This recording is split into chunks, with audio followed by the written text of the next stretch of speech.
Deve merecer-vos sumo cuidado a educação da mocidade de ambos os sexos, a fazenda pública, todos os mais estabelecimentos públicos e, primeiramente, a feitura de leis regulamentares, assim como a abolição de outras diretamente opostas à Constituição.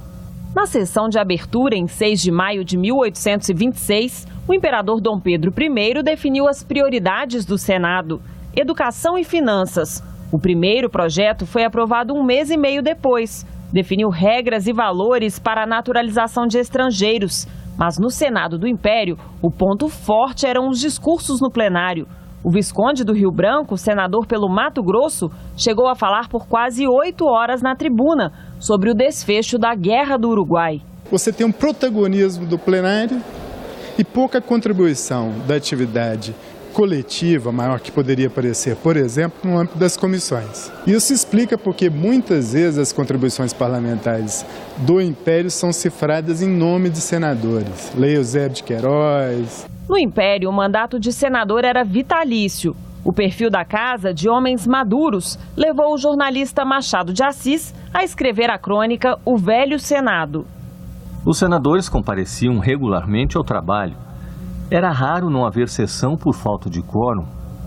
Uma particularidade do tempo é que muitos vinham em carruagem própria, começando pelo mais velho, que era o Marquês de Itanhaém. A idade deste fazia-o menos assíduo, mas ainda assim era o mais do que cabia esperar dele.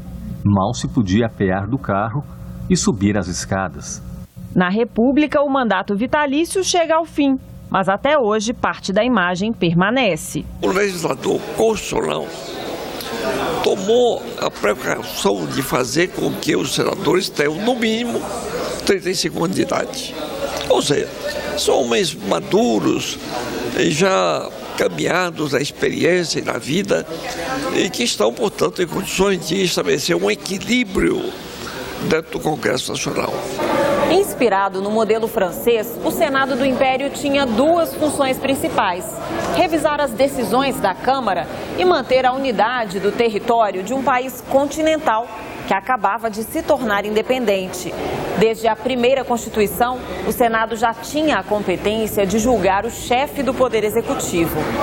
Os senadores atuaram em momentos importantes para o país, como na abolição dos escravos. A Lei Áurea foi aprovada em regime de urgência 10 dias após a princesa Isabel, que também era senadora, defender o fim da escravidão. O Senado sempre procurou que essa transição operada do trabalho escravo para o trabalho livre não representasse, do médio para longo prazo, um elemento de instabilidade ou que colocasse em perigo as instituições políticas em questão. É evidente que a intenção não se resolveu em termos positivos, né? Porque junto da abolição da escravidão veio a proclamação da República. O Senado republicano exigia uma nova sede. No Rio de Janeiro, do secular Palácio Conde dos Arcos, foi para o Monroe. Lá foram 35 anos até a transferência para Brasília em 1960. Mudanças não só no espaço físico, mas também nas funções. O Senado baixa decretos legislativos com força de lei. O Senado aprecia a indicação de embaixadores que vão representar o Brasil no exterior, os diretores do Banco Central, das agências reguladoras, que hoje são muito importantes. Hoje são quase 5.500 propostas para análise na casa. Tem uma cobrança grande na sociedade por novas medidas que mudem a realidade da sociedade. E nós corremos atrás de apresentar essas medidas sob a forma de projetos de lei. As milhares de propostas exigiram modernização tecnológica. Pouco tempo atrás, o povo só tomava conhecimento que foi votado no Senado quando a matéria saiu no Diário Oficial. Hoje em dia tudo já está passível de ser examinado online, em tempo real, e mais, abrindo em vários canais, como é o caso do E-Cidadania, abrindo uma margem para que o cidadão participe, opine, envie perguntas para audiências públicas. As bancadas também cresceram por causa de novas regras de eleição e pela criação de estados como Mato Grosso do Sul, Tocantins, Amapá, Roraima, Rondônia e Acre.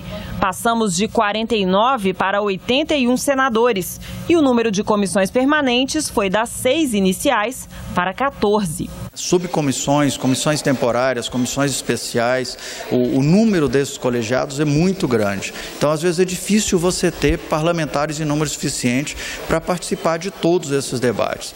Mas isso mostra um crescimento do debate. A Comissão Senado do Futuro é uma das mais novas da Casa. O Senado do Futuro é o Senado mais próximo do cidadão. É o Senado que dará a oportunidade para que o cidadão possa participar do fortalecimento da democracia brasileira, com ideias e principalmente também com espaço aqui nessa casa.